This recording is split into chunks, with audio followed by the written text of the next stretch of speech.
Hey everyone, welcome to Bench Kings. Today we are going to continue our US men's national team breakdown series and go over the center attacking mid position. Without wasting any time, let's get right into it. The first player that we'll go over is 18-year-old Phenon, Giovanni Reina. Gio plays on the wings with Dortmund, but his more natural position is the number 10.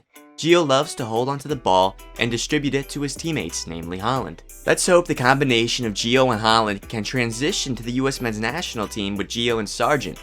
Gio is great at passing through the lines, and also has a great finish on him as well. If you didn't know he was 18, you would think he was a seasoned vet. He is just so composed on the ball. Reina will most likely be the starting center attacking mid on the US men's national team if Berhalter decides to put him there.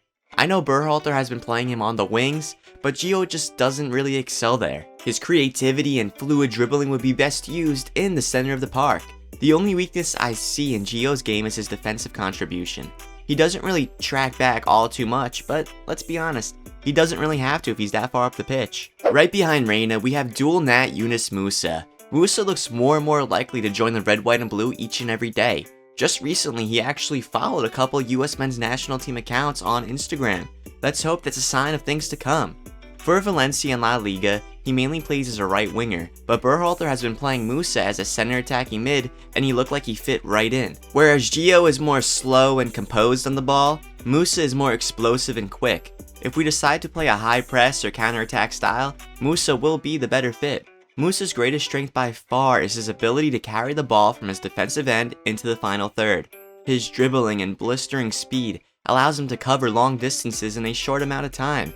If he does choose the States, he is going to be a vital piece in that attack. Brenden Aaronson has been insane as of late, so much so that we're actually making a video about him this week. Since joining Red Bull Salzburg in Austria, he has turned it up a notch. He has already slotted in 1 goal and 1 assist in 6 games and has become a regular starter in a very good squad at only 20 years of age.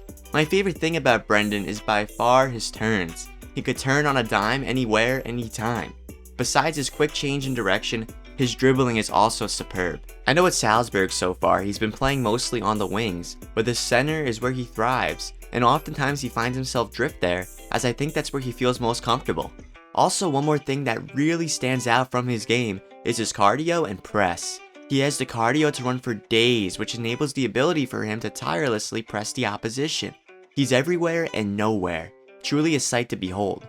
It's only a matter of time that he gets transferred to an even bigger club for a lot of cash money. Transitioning to MLS, we have Sebastian Lejet. I feel like Sebastian oftentimes gets overlooked because he plays for a somewhat unaspiring Galaxy team in Major League Soccer. I feel like the hype has died down as he's gotten older, but it shouldn't because he's still a great death piece to have. He had arguably his best season last year as he notched in 6 goals and 3 assists in 21 games. Now, those stats are nothing to laugh at. Sebastian is a very reliable player to have. Even though he may not blow you away with his dribbling or passing, he rarely makes any mistakes. Consistency is his strong suit. I could definitely see Sebastian making that World Cup squad and being a leader in that locker room. Before we go to the next player, I just wanted to remind you guys to please subscribe if you enjoy our content. Every bit of support really helps us out to just keep going and keep grinding with the content. Thank you guys. Now back to the players. My boy, Paxy Palms, is the next man up. If he didn't have to go through surgery last season, then we would be probably talking about him like we are with Brenden Aaronson, and maybe even more so. In my opinion, this may be a hot take, I think Paxton can even become a greater player than Brenden. Not too long ago, Paxton was the next big thing, and he still is. The recently turned 21-year-old still has so much time ahead of him to work back into that US men's national team picture. This season, mark my words, he's going to be lights out with Dallas and probably earn a move abroad. Paxton's greatest strength is his fearlessness to take on defenders. He is always looking to move the ball forward, which makes for a very entertaining game to watch. Definitely have your eyes out on Dallas this season. Paxton might shock us all. Another young, up-and-coming MLS player is Cole Bassett. The 19-year-old Colorado homegrown really came out of nowhere last season. In 15 games, he had himself 5 goals and 5 assists. That's almost a point per game. Crazy numbers. Cole's finishing ability and long shots is what makes him an extraordinary talent. Even his aerial ability is surprisingly quite good for a center attacking mid. The only reason Colorado even made the playoffs last season was because of this guy. If Cole can continue to impress, we will most likely be seeing him move abroad sooner rather than later. Richie Ledesma Psv is also a very serviceable option to have in the middle. The 20-year-old has recently broken to PSV senior squad, playing some minutes in the Europa League and in the Eredivisie. Sadly though, he did tear his ACL, so he's going to be out for the rest of the season. ACL injuries have been hitting the US men's national team really hard as of late, like really hard. If Richie can somehow bounce back from this injury, then he will surely be back into the US men's national team discussion.